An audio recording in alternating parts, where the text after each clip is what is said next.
morfologia da língua portuguesa, ou seja, o estudo da forma da língua portuguesa ou especificamente da palavra. Então aqui estamos tratando do nível da palavra.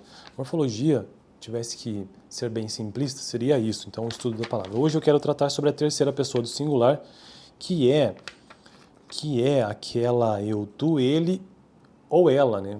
Então também tem você, mas nesse caso específico estou utilizando um livro que apenas traz ele ou ela. Terceira pessoa do singular. E qual é a desinência, então, número pessoal, nesse caso?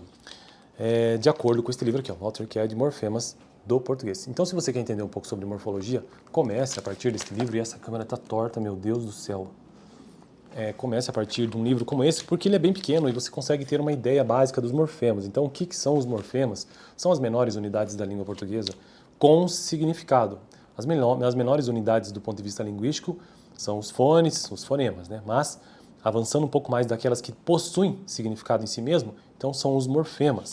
E aí esses morfemas eles podem ser divididos ou podem ser classificados de diversas maneiras. Por exemplo, os afixos, prefixos e sufixos são morfemas, né? Que têm o seu significado. Radical também, por exemplo, palavras da mesma família, como ferro, ferreiro, ferradura, ferramenta. Esse fer do início ali é o radical, ele é um morfema, ele tem um significado, mesmo que histórico.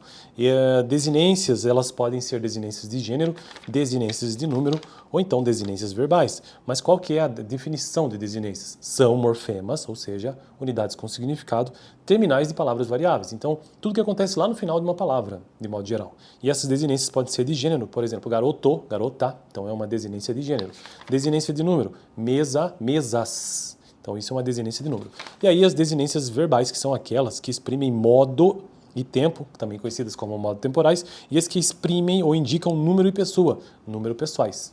Então, no vídeo de hoje, terceira pessoa do singular é uma desinência, número pessoal.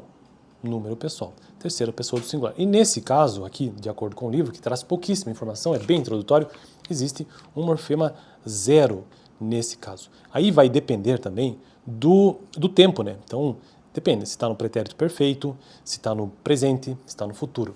E aí, para além do livro, que ele não traz exemplos, tive que pesquisar fora também, né? Para a gente conseguir aprender um pouco mais sobre isso. E aí, o que eu tenho aqui é o seguinte, que já vou deixar o livro aqui do lado, então aqui finalizo a consulta a esse pequeno livro, porque na parte de desinências verbais realmente ele traz pouquíssima informação, né?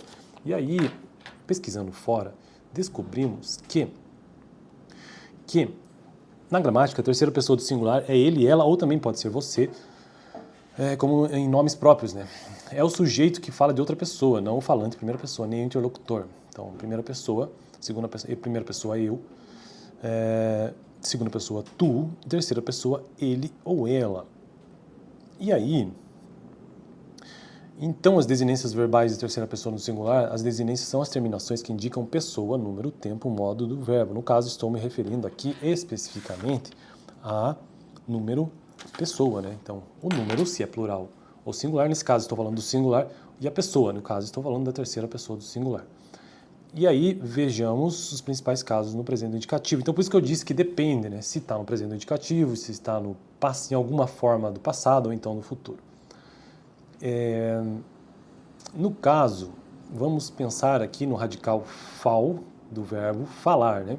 A desinência seria a forma na terceira pessoa. Ele fala, ou nesse caso, também pode ser o verbo, propriamente dito, que eu adotei aqui, apenas ele fala. Se for o verbo comer, então ele seria a segunda conjugação, né? Porque existe ar, er e ir. Então, nesse caso, seria ele come, ou ela come, ou então ele fala, ou ela fala. E partir, por exemplo, deixa eu ver se eu tenho esse exemplo aqui. Não, ele fica apenas com o verbo... na verdade é partir mesmo, né? Ele parte. Então, a desinência número pessoal indica pessoa e número, como eu já disse, né? E aí, as marcações para isso, os morfemas, então, são o próprio S, o próprio mos, se for plural, e o M também, se for plural. Na terceira pessoa do singular não há desinência número pessoal, apenas modo temporal. Então, por isso, quando ele diz aqui que não há essa desinência, é porque, na verdade, o que está ocorrendo ali é um morfema zero, né? Que está presente de qualquer modo. Deixa eu até ver se eu não encontro aqui no livro um conceito um pouco melhor sobre o morfema zero, que diz o seguinte, ó.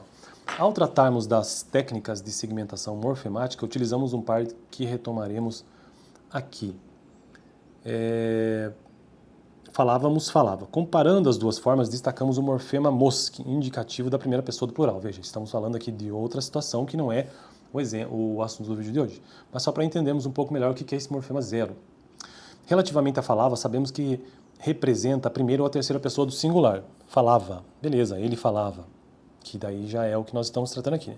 No entanto, não se destacou nenhum segmento que exprima essas noções. É a ausência de marca que aqui indica a pessoa e o número. Nesse caso, falamos em morfema zero, representado por um símbolo, uma espécie de O cortado. Só podemos postular um morfema zero se três condições forem satisfeitas. Então é preciso que o morfema zero corresponda a um espaço vazio. Segundo, esse espaço vazio deve opor-se a um ou mais segmentos.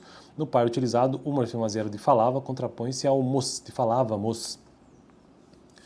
Então, de fato, ele fica com espaço vazio, né? A noção expressa pelo morfema zero deve ser inerente à classe gramatical do vocábulo examinado. Em nosso exemplo, as noções de número e pessoa existem obrigatoriamente em qualquer forma verbal portuguesa, no par fiel, fielmente, entre outras situações. Bom, deu para entender o que é mais ou menos esse morfema zero, né? E aí, exemplo em vários tempos, no caso da terceira pessoa do singular. Então, no presente, ele fala, morfema zero.